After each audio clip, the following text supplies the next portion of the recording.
तो गुरु आज हम कक्षा 6 के पाठ 7 के बारे में पढ़ेंगे। समति कार्य साधिका सभी चीज़ों से मिलकर अपन कार्य को कैसे साधते हैं अंगों के रूप में। तो आज हम शरीर के पूरे अंगों से हम जानेंगे कि कार्य को कैसे किया जाता है और कैसे एकता का बोध होता है। तो इसमें तृतीय विभक्ति भी है। शरीर एकतायाम बोधः भवति। शरीर से क्या होता है? एकता का बोध होता है। फिर शरीरे विभिन्नानि अंगानि भवन्ति। तो शरीर के विभिन्न अंग हैं, बहुत सारे अंग हैं, अनेक अंग हैं होते हैं, है ना। फिर क्या कह रहे हैं? अंगानाम मेलनेन। अंगानाम मेलनेन, अंगों के मेल से क्या होता है? शरीर निर्माणम भवति। शरीर का निर्माण होता है।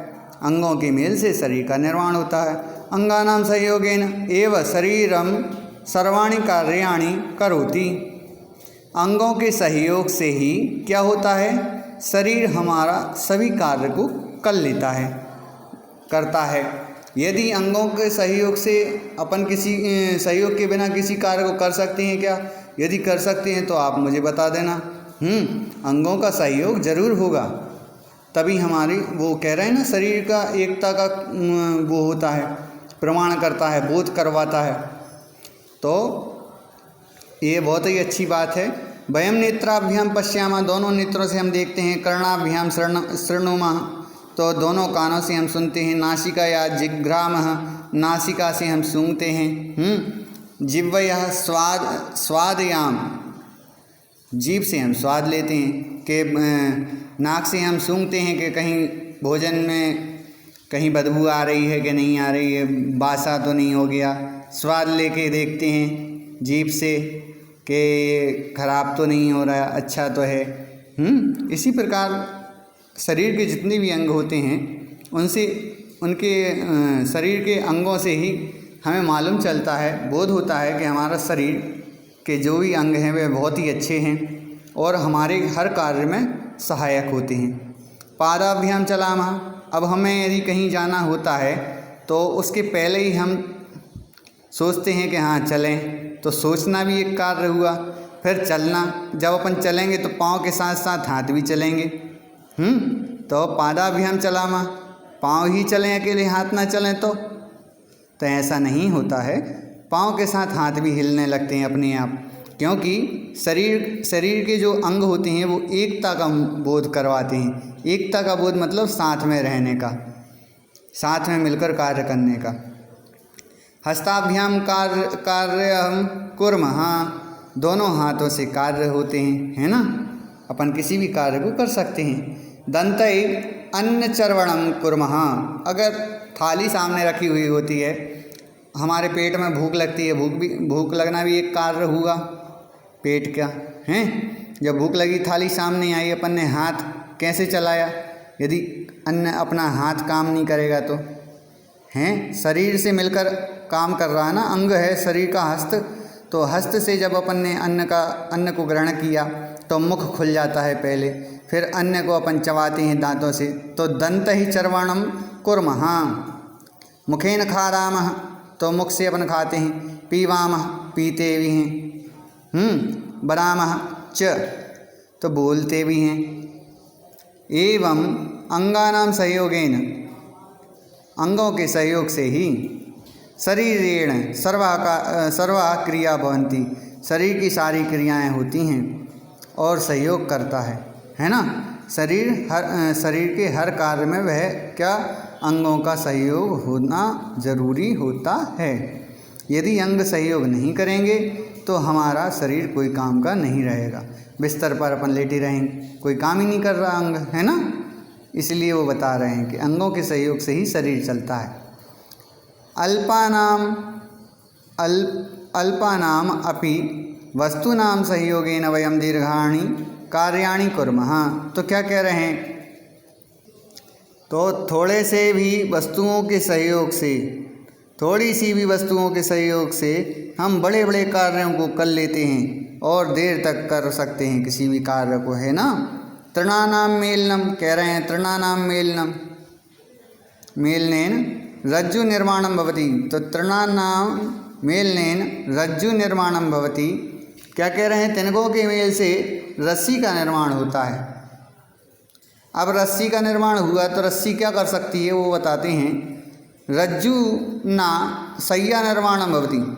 तो रस्सी से अपन क्या है, सैया मतलब चौपाई, चारपाई का निर्माण होता है। रस्सी से चारपाई का निर्माण होता है। अब चारपाई का निर्माण हो गया तो अपन उस पर शयन भी करते हैं, बैठते भी हैं। तो तेन एव कूपात घटेन जलम प्राप्नुमः।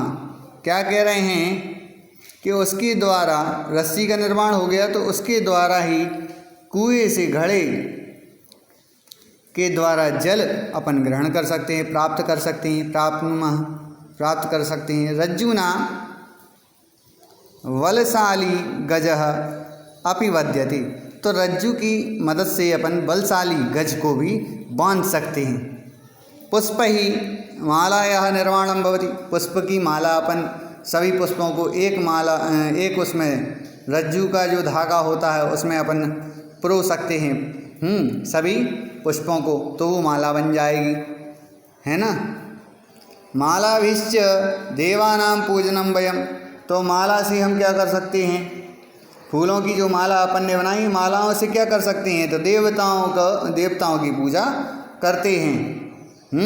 देवताओं को भेंट करते हैं, उनको चढ़ा देते हैं, अच्छा लगता है। कुर्मः, है ना। तो ये अपन करते हैं। फिर महान्ति कार्याणि बहुभिः जनैः एव पूर्णानि भवन्ति। तो क्या कह रहे हैं, बड़े बड़े कार्य बहुत से लोगों के द्वारा ही पूरे किए जाते हैं। बहुत से कार्य सभी लोगों के द्वारा, बड़े बड़े कार्य सब लोग इकट्ठे हो जाएंगे तो पूरे कर सकते हैं अपन किसी भी कार्य को। बिल्डिंग का निर्माण करना है तो बहुत सारे मजदूर लगते हैं कि नहीं लगते। तो उसी प्रकार ये बता रहे हैं कि महदिम कार्याणि बहुभिः जनैः एव पूर्णानि भवन्ति। तो किसी भी बड़े कार्य को करने के लिए सभी जनों को मिलकर पूर्ण करना पड़ता है और वह पूर्ण हो जाता है। ना तो एकेन जनेन, एक जन से वह किसी बड़े कार्य को कोई एक जन नहीं कर सकता, चाहे वह कितनी भी कुछ भी कर ले। एक जन किसी भी बड़े कार्य को नहीं कर सकता, क्योंकि अपन को जल्द चाहिए। अब जल्द चाहिए तो बहुत सारे लोग लगेंगे और फिर तभी तो बिल्डिंग का निर्माण होगा। एक आदमी कहाँ तक कर लेगा, उसमें बहुत समय लगेगा। तो कह रहे हैं बहुभिः क्रीडकै एव क्रीडनम भवति। तो क्या कह रहे हैं, बहुत से खिलौनों से खेल होता है। बहुत से खिलौनों से क्या होता है, खेल होता है। क्रीडकै, खिलौनों से क्या होता है, खेल होता है। क्रीडनम भवति, फिर क्या होता है, विभिन्नैः मुदितः पत्रैः, विभिन्नैः मुदितः पत्रैः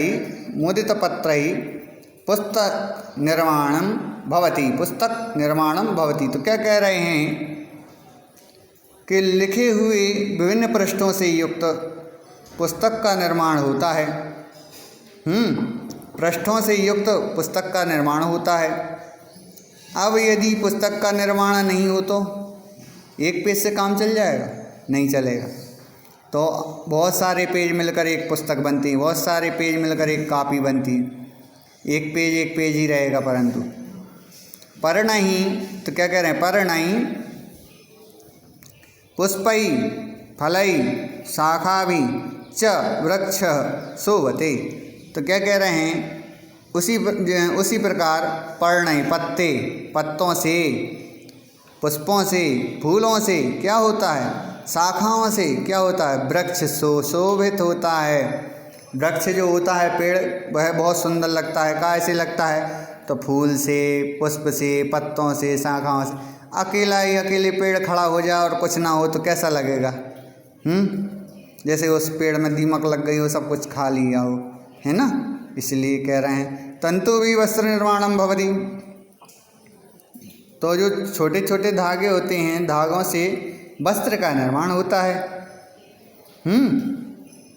वस्त्र का निर्माण होता है। वस्त्र निर्माणम भवति। वस्त्र जो अपन पहनते हैं उनका निर्माण होता है। छोटे छोटे तंतुओं से, छोटे छोटे धागों से। पंचभी अंगुली भी, तो कहते हैं पंचभी अंगुली भी, तो 5 अंगुलियां भी क्या करती हैं? मुष्टि भवती, मुष्टि का बनाती हैं, मुट्ठी बनाती हैं। बहूनाम अराणाम सहयोगेन चक्र निर्माणम भवति। तो बहूनाम बहुत सारे, बहुत से, जो क्या? आराणाम तिलियों से, आराणाम मतलब तिलियों के, सहयोगेन सहयोग से, बहुत सी तिलियों के सहयोग से क्या होता है? चक्र निर्माणम भवति, चक्र का निर्माण होता है। फिर क्या कह रहे हैं? एकया इष्टकया, एकया इष्टकया, एक एक ईंट से क्या होता है? इष्टिका, है ना? तो इष्टिकया गृह निर्माणम भवति, घर बनता है भैया बहुत सारी ईंटों को, एक ईंट से थोड़ी ना घर बनेगा। ईंटों के मिलने से क्या होता है? नींव डलती है, नींव के बाद घर बनता है। तो उसी प्रकार वो बता रहे हैं कि किसी न किसी के सहयोग से ही शरीर बनता है। अंगों के निर्माण से सहयोग शरीर का जो बोध कराता है, सहयोग का जो बोध कराता है, वो अंग होती हैं। एकेन बिंदुना घट पूर्णा भवति। तो क्या कह रहे हैं? एक एक बूंद से क्या होता है? घड़ा भर जाता है। घटा पूर्णा भवति, घड़ा भर जाता है। फिर तदा वयम जलम पिबामः, तब हम जल पीते हैं। उक्तंच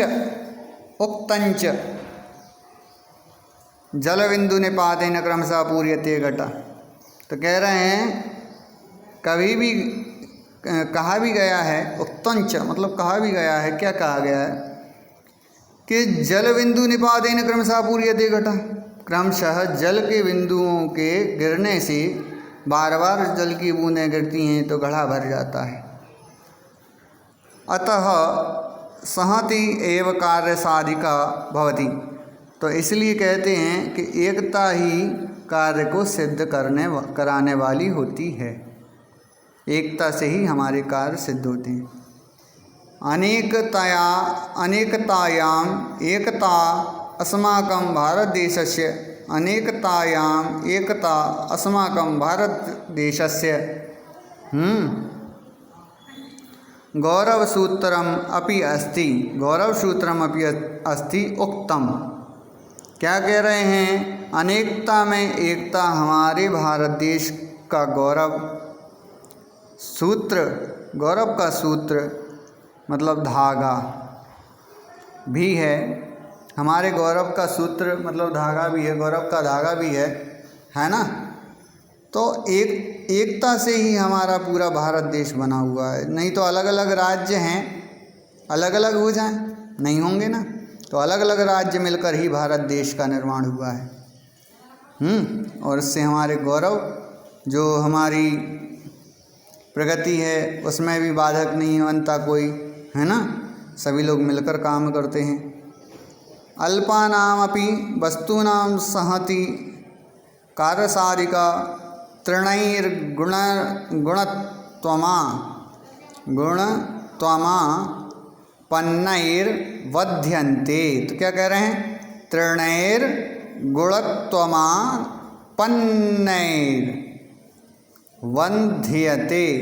वध्यन्ते। फिर क्या कह रहे हैं? मत्तदन्तिनः। तो छोटी सी वस्तुओं की क्या? एकता से कार्य में साधक जो लोग होते हैं, उन्हीं के बारे में अपन कह रहे हैं कि अपन एकता का क्या है? एकता से कार्य में सफलता प्राप्ति होती है।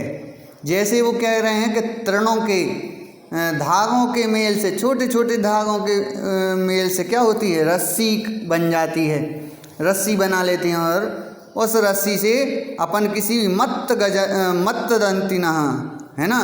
तो किसी मस्त हाथी के लिए बांध देते हैं और वह बंध जाता है। तो वो कह रहे हैं कि अपन को सभी को एकता के सूत्र में बंधना चाहिए, और उसका सही उदाहरण हमारा शरीर ही है। जैसे ही हमारे शरीर के सभी अंग मिलकर कार्य करते हैं और हमारा शरीर चलता है, कार्य करता है, उसी प्रकार हमें भी हमेशा एकता के साथ में ही रहना चाहिए। एकता में शक्ति होती है ना। तो धन्यवाद।